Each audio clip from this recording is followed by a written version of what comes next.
Hello అండి, ఈ వీడియోలో 40 సైజ్ బ్లౌజ్ కటింగ్ అయితే చూపిస్తాను. 40 సైజ్ అనమాట. బ్లౌజ్ లెంత్ బాగా కాసేపు ఉండవా. బ్లౌజ్ లెంత్ వచ్చేటప్పటికి 15 ఇంచులు, చెస్ట్ లూజ్ వచ్చేటప్పటికి 40, నడుము లూజ్ వచ్చేటప్పటికి 34. ఈ కొలతల్లో బ్లౌజ్ అయితే కట్ చేసి చూపిస్తాను. నడుము కొలతనే సపరేట్గా తీసుకోనండి. ఎప్పుడు కూడా మనకి కరెక్ట్ మెజర్మెంట్ అంటే నడుము లూజ్ కన్నా కూడా చెస్ట్ అనేది ఒక 6 ఇంచులు ఎక్స్ట్రా ఉంటుంది ఎప్పుడు కూడా. సరే, ఇప్పుడు 24 ఇంచులు నడుము ఉంది అనుకోండి, 30 ఇంచులు చెస్ట్ ఉంటుంది అనమాట. ఎవరికైనా కూడా ఒక 6 ఇంచులు ఎక్స్ట్రా అనేది ఉంటే పర్ఫెక్ట్ అనమాట. ఇప్పుడు 40 సైజుకి పెడుతున్నానండి. 10 ఇంచులు, ఒక 2 ఇంచులు ఖర్చు కోసం. క్రాస్ కటింగేనండి, కట్ చేసి చూపిస్తాను. బ్లౌజ్ పొడవు వచ్చేటప్పటికి 15 ఇంచులు అండి. మనం ఇక్కడ గీత గీసున్నాం కదా, ఆ గీత దగ్గర నుంచి పెట్టండి. ఒక 1/2 ఇంచు ఎక్స్ట్రా ఇక్కడ మీకు కనిపిస్తున్న విధంగా అయితే మనం మార్క్ చేసుకోవాలి. ఈ మెథడ్లో కట్ చేశారంటే ఏ సైజ్ బ్లౌజ్ అయినా పర్ఫెక్ట్గా వచ్చేస్తుంది. ఇక్కడ నెక్ వచ్చేటప్పటికి 2.5, షోల్డర్ వచ్చేసి 3. నేనైతే చాలా వరకు మెజర్మెంట్ మీదనే ఎక్కువ వస్తాయండి బట్టలు నాకు. అది బ్లౌజ్ కన్నా ఇగో ఇక్కడ నుంచి 5.5 చంకడవును ఇలా పెట్టేసేసుకొని ఇలా బాక్స్ లాగా గీసుకోవాలి. ఇక్కడ నుంచి ఇక్కడ చంకడవును వచ్చేటప్పటికి 5.5 అయితే తీసుకున్నాను. ఈ కార్నర్ నుంచి ఇవ్వండి, ఇక్కడ నుంచి 1.5 అయితే పెట్టుకున్నాను అనమాట. ఆ 1.5ని కూడా ఇలాగా మంచిగా రౌండ్ ఇచ్చుకోవాలి. చంక లూజ్ కూడా మనకి ఎంత వచ్చిందో చూసుకోవాలి ఒకసారి. సరిపోయిందండి, చంక లూజ్ కూడా పర్ఫెక్ట్గా వచ్చేసింది అనమాట మనకి.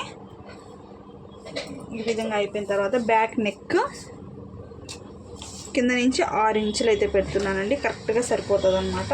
పెద్ద ఆవిడ కొంచెం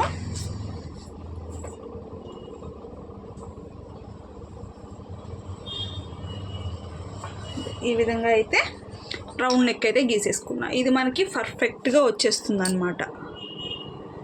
ఇప్పుడు దీన్ని అయితే నేను కట్ చేస్తాను, చూడండి.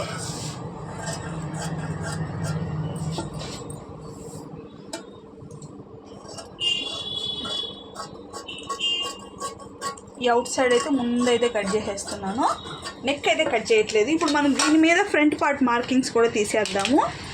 చెస్ట్ పొడవు వచ్చి 12.5 ఉందండి. ఇవ్వండి, ఇక్కడ నుంచి పైన 1/2 ఇంచ్ వదిలేసుకొని ఇక్కడికి ఒక మార్కింగ్, ఒక 1/2 ఇంచ్ ఎక్స్ట్రా అంటే 13 ఇంచులకి చెస్ట్ పొడవు అయితే పెట్టుకున్నాను. ఇలాగా పెట్టేసుకున్న తర్వాత ఇక్కడ నుంచి ఒక 2 ఇంచులు ఇలా మార్క్ చేసుకోండి.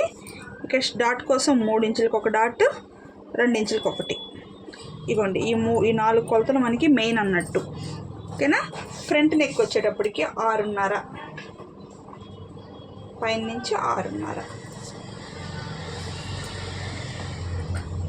ఇది మనకి ముందర మెడ కరెక్ట్గా సరిపోతుంది. ఈ కొలతలు బట్టి మనము బ్లౌజ్ అనేది కట్ చేసుకోవచ్చు. ఇప్పుడు చూపిస్తా చూడండి ఈజీగా.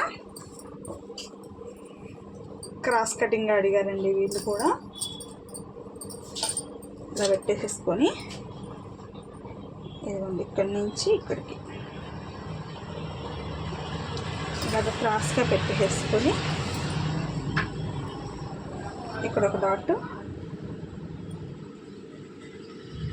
ఇక్కడ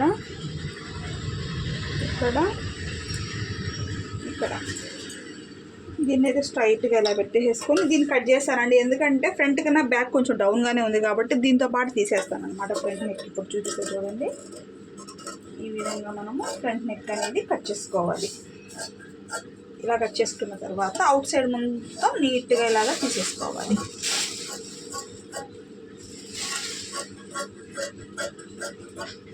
ఇలా తీసేసుకున్న తర్వాత దీన్ని అయితే తీసేసేయండి పక్కకి. ఇక్కడ ఒక మార్కింగ్ పెట్టుకున్నారు కదా,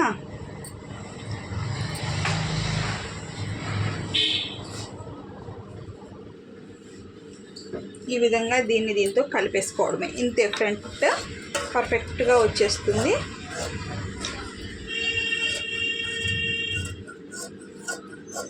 ఈ విధంగా మనం కట్ చేసుకున్నాము అంటే కరెక్ట్గా వచ్చేస్తుందండి. ఫ్రంట్లో కూడా కొంచెం అంటే కొంచెం లోతు.